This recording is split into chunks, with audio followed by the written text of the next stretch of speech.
முக்காணி சின்ன ஆத்துப்பாலம் காமராஜர் ஆட்சி காலத்தில் கட்டப்பட்டது.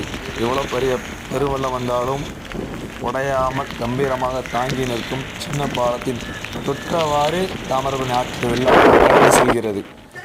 போன வருடம் 2023 டிசம்பர் 17ஆம் தேதி ஏற்பட்ட பெருவெள்ளத்தின் போது ஆத்தூர் பெரிய ஆற்றுப்பாலம் ஒரு அடி இறங்கியது. ஆனால் அதை மீறி கீழ்பாலம் மூழ்கினாலும் சேதம் ஏற்படவில்லை.